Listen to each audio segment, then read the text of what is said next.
morning everyone and welcome to this new video. Today we return to talk about business plan, a fundamental tool for companies and startups. The reason for this video, I keep getting business plans with fundamental errors, often because those who write them don't consider the specific objective or don't use reliable data. This is why I decided to clarify the points that cannot be missing in a professional business plan and how to adapt them to different needs, such as the search for investors or the request for bank loans. To avoid a too long video, which in the end is difficult to watch, I decided to divide it into two parts. This, therefore, is the first one, and next week the second and final part will be released. So here is what we will see in this video. What is a business plan?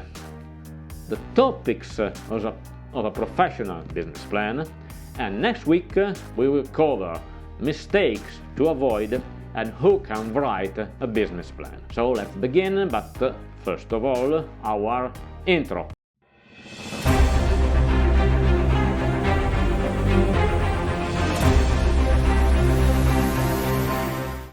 What is a business plan? A business plan is a strategic document that serves to plan and communicate the objective of a company, its business model, and the path it intends to follow to achieve the goal. It is not just a formality, it is a real operational and decision-making tool. Let's see together its main features. Define a clear strategy. It helps to identify short, medium and long-term goals and plan the steps to achieve them. Manage your resources allows you to optimally allocate economic, human and technological resources, predict future scenarios, simulate possible market developments and plan accordingly. Minimize risks, identifying pain points and developing plans to mitigate them. It's a communication tool. For investors, the business plan is often the first document an investor analyzes. It is used to demonstrate the validity of the business idea, show the potential growth, and maybe convince that the investment is safe and profitable. For banks, when applying for financing, the business plan provides proof of sustainability and plans for repayment. And for your team and partners, align all stakeholders on business goals. It shows how everyone can contribute to the success of the project. Again, it's a control tool. Track progress, compare actual results with forecasts, and identify any deviations. Make informed decisions, provides an analytical basis for adapting the strategy to real-world market conditions. So, review and update tool can be modified to reflect new opportunities, risks, or changes in the business. And now the topics. There are several points that cannot be missing in a professional business plan, because if they are missing, it means that the business plan is not well prepared, it is incomplete, and therefore it will not be useful for the firm purposes. So let's see together the main ones. The first is the non-disclosure agreement. Protecting information when sharing a business plan is crucial to ensure it is protected by a confidential agreement. Remember, you are disclosing sensitive information, and without such an agreement, there is a significant risk that it could be misused. Obviously, this applies if the business plan is intended for third parties, whether there are banks, investors, or anyone else. If, on the other hand, the business plan is written exclusively for internal corporate use, so then the confidential agreement can be safely omitted. Okay, the next section is description and location of the company. The first chapter of your business plan should tell you who you are, what you do, and where you operate. Include information about the geographic context and the competitive advantages offered by localization, always supporting it with official data and reliable sources. Then we have the product or service. Describe your product or service in detail, clearly explaining what your value proposition is and what problem it solves. To reinforce your message, use market research or industry studies. The team. Dedicate space to the team. Stakeholders want to know who you are, what your skills, and why you are the right people to move the project forward. It includes candid resumes and meaningful data related to previous experience in the same industry, obviously. Again, the market and the competitive context. Defining the market is key to demonstrating that you are operating in an environment with growth potential. Here, it's important to include key data such as the CAGR, compounded annual growth rate of the industry. The data allow investors or lenders to be shown the trend and prospects of the market. For example, the e-commerce sector in the UK has a projected compound annual growth rate of 10% for the next 5 years, according to a report by Statista. Of course, the same goes for the competitive environment. Identify the main players in the market, analyze their market share and their strengths and weaknesses. Always cite sources and remember to include authoritative sources. Then, calculation of TAM, SAM and SOM. Calculating the TAM, SAM, SOM is essential for quantifying market opportunities. I had already released a video on this topic and I leave you here on the top right the link to go and watch it again. Essentially, the TAM, total addressable market, represents the total market available for your product or service. For example, the overall value of the global food industry market. Then we have the SAM, serviceable addressable market. This is the subset of TAM that you can realistically serve, considering factors such as geographic location and your operating model. The last one is the SOM, serviceable obtainable market. Represents the market share you can actually capture in the short term, considering your resources and operational capabilities. Support this analysis with data from reliable research and create a realistic and justified project. Keep in mind that the newly established company reaches its SOM in a period ranging from 12 to 36 months, and therefore the SOM will be your primary turnover target. Next section is revenue estimation and break-even point. Based on the calculation made previously, the turnover estimate is entered for a period of time consistent with that of the business plan, which is generally a minimum of 3 or maximum of 5 years. Generally, a turnover is made up of units sold multiplied by the price of each unit. Always remember to enter prices as well as the cost net of VAT. At this point, you can insert the chart of the break-even point to make the reader understand how many units sold the company will break even. Next section is the marketing plan. The 4 P's of marketing. The 4 P's are the foundation of a solid marketing strategy and must be adapted to your market and your target audience. They are product. What are the distinguishing features of your product or service? The second is the price. This is where your pricing strategy comes into play.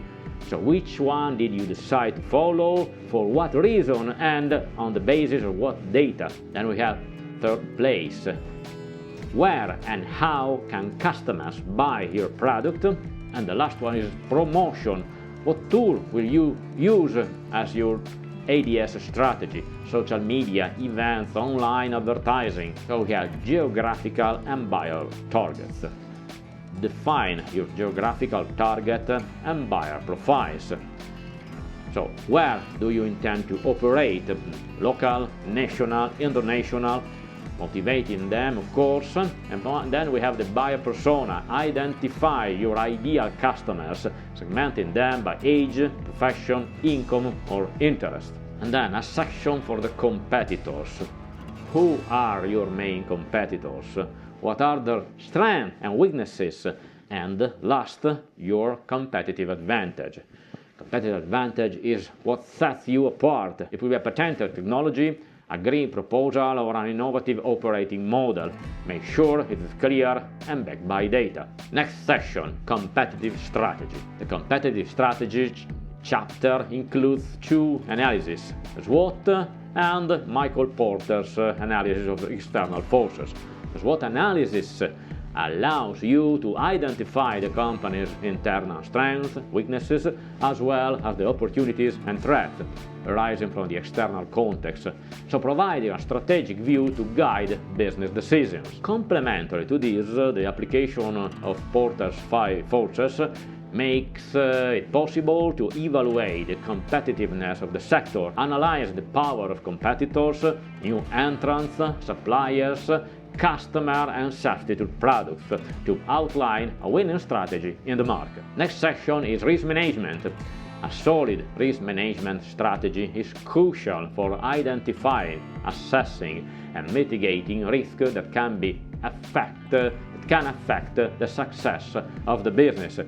In our approach, we use two main tools, the risk matrix and the pestle analysis, which offer a complementary view of internal and external risks. The risk matrix allows you to classify the identified risk according to two main dimensions: probability, the possibility of a certain risk occurring, and impact, the severity of the consequences if the risk materializes. This matrix allows you to divide risk into categories such as priority risk, high probability and high impact, require immediate action, monitorable risk, low probability but high impact to be observed constantly. And this way, the company can focus on mitigation strategies to reduce the likelihood and impact of critical risk, such as operational, financial or technological issues. Then we have the pestle analysis. Broaden the view of the macroeconomic context, identifying external factors that could influence the project.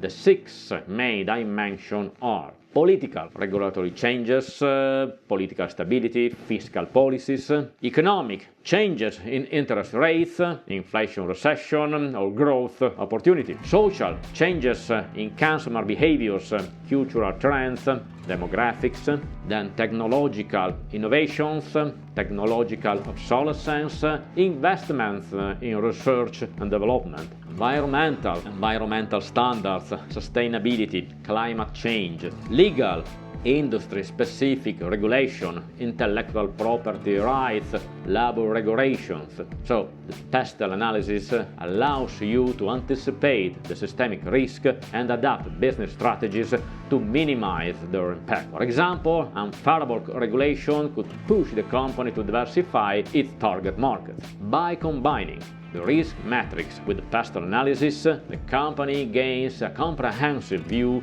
of the risk landscape, integrating internal and external factors. The structured approach allows you to plan corrective actions, efficiently allocate resources, and increase business resilience in a dynamic and uncertain environment. And so we have the business valuation.